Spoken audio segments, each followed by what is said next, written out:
Bonjour à tous, aujourd'hui nous allons vous parler du PIB. Tout d'abord, c'est quoi le PIB? Le PIB, appelé Produit Intérieur Brut, est un indicateur économique permettant de mesurer la production de richesse d'un pays. Il mesure donc la valeur de tous les biens et services produits dans un pays sur une année. Mais alors, comment calcule-t-on le PIB?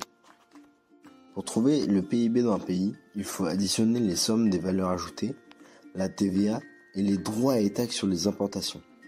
Ensuite, on soustrait les subventions sur les produits. Prenons l'exemple d'une usine de fabrication de sel.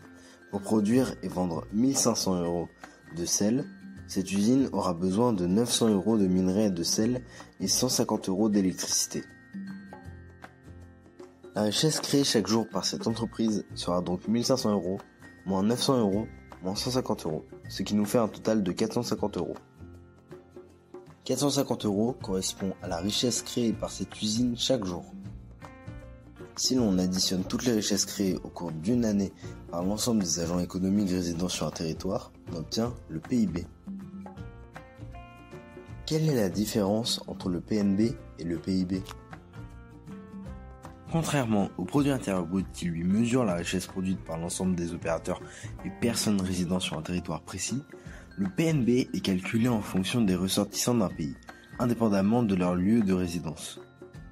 Ainsi, la richesse produite par une entreprise japonaise implantée en France et employant des ressortissants étrangers entre en ligne de compte pour le calcul du produit intérieur brut de la France, pas pour celui de son produit national brut.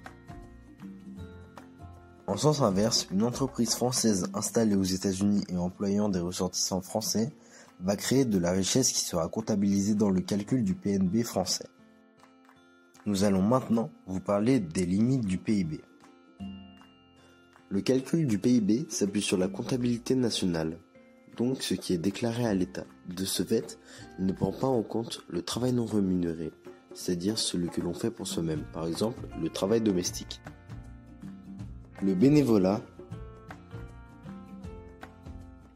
et l'argent gagné avec les activités illégales.